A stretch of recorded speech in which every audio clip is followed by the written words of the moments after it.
Assalamualaikum warahmatullahi wabarakatuh. Perkenalkan, saya Nurul Aini Fadri, NPM 22082608187. Baiklah, di sini saya akan mempresentasikan mind map terkait blok respirasi yang saya ambil judulnya yaitu tentang pneumonia. Baik, pertama dimulai dari definisi terlebih dahulu. Jadi pneumonia itu ialah penyakit infeksi akut yang mengenai parenkim paru, distal dari bronkiolus terminalis yang mencakup bronkiolus respiratorius dan alveoli serta menimbulkan konsolidasi jaringan paru dan gangguan pertukaran gas. Kemudian eh, dilanjutkan klasifikasinya, bisa kita bagi menjadi dua. Yang pertama ialah, berdasarkan klinis dan epidemiologi, dan yang kedua berdasarkan letak anatomi.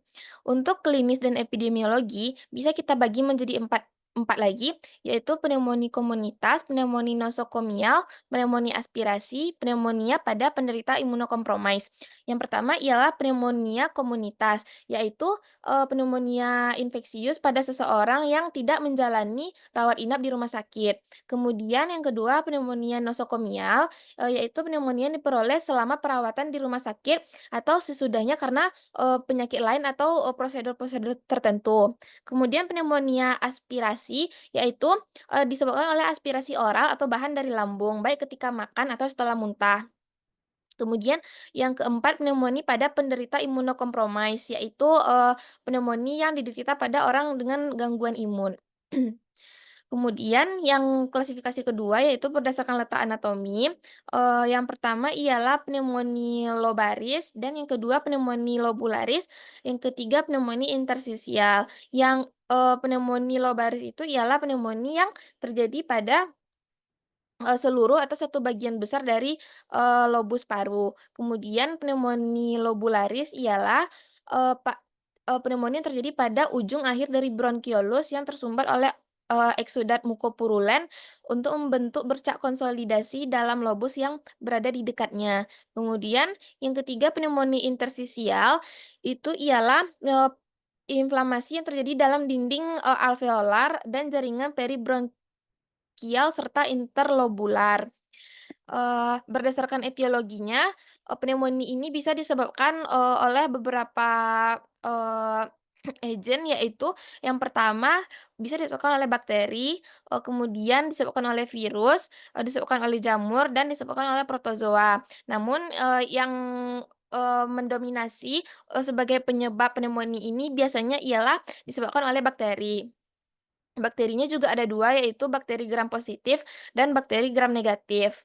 Contoh dari bakteri gram positif ini ialah, bakteri, Streptococcus, pneumoniae, dan yang bakteri gram negatif ini ialah, Klebsiella pneumoniae. Kemudian untuk, virus, biasanya infeksi pada, pneumonia yang disebabkan oleh virus ini, biasa menyerang pada, anak-anak, kemudian disebabkan oleh jamur dan protozoa. Lalu bagaimana cara mikroorganisme bisa mencapai paru? Ada 4 cara yang, bisa, menjadi cara, mikroorganisme tersebut mencapai paru.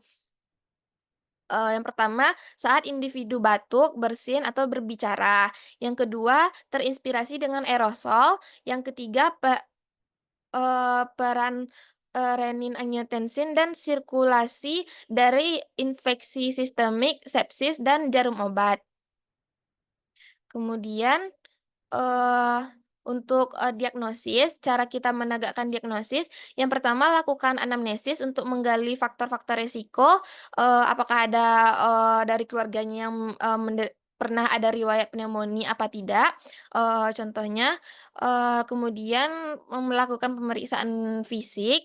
Pada pemeriksaan fisik, bisa kita dapatkan untuk, penderita pneumonia ini dia demam biasanya bisa mencapai 38,5 derajat Celcius, kemudian terjadi distres pernafasan, dyspnea atau, sulit bernafas, kemudian, retraksi dada, kemudian penurunan saturasi oksigen biasanya, di bawah 90%, kemudian dijumpai suara perkusi, peka, suara nafas bronkial dan rongki nyaring. Kemudian untuk pemeriksaan laboratorium, pada pemeriksaan pneumonia ini gold standar untuk, pneumonia ialah pemeriksaan radiologi. Kemudian, pemeriksaan darah rutin untuk melihat, leukosit, sel darah putih dan, lain-lain, didapatkan leukositosis, yang menandakan adanya infeksi, bakteri. Kemudian analisis gas darah, kultur darah dan sputum, serta tes serologi. Untuk gejala, bisa kita bagi menjadi 2, ada gejala umum dan, gejala respiratorik. Biasanya gejala umum tuh, demam, sakit kepala, nafsu makan yang berkurang. Kemudian untuk gejala respiratorik bisa kita kenal dengan adanya trias pneumonia yang ditandai dengan adanya sesak nafas, nyeri dada, batuk, berdahak. Kemudian untuk tata laksana bisa kita, bedakan, karena penyebab pneumonia ini paling banyak tadi bakteri, bisa kita bedakan jadi bakteri, gram positif dan bakteri gram negatif. Untuk bakteri gram positif seperti Streptococcus, pneumoniae, itu bisa diberikan pilihan obatnya, antibiotik berupa chloramphenicol, metronidazole, vancomycin, clarithromycin. Kemudian untuk bakteri gram negatif, yang biasanya disebabkan oleh Klebsiella pneumoniae, pilihan antibiotiknya ada azithromycin, metronidazole, tigecycline, amikacin, dan netilmicin. Bisa kita berikan, eee untuk, pneumonia ini biasanya metronidazole, 500 miligram.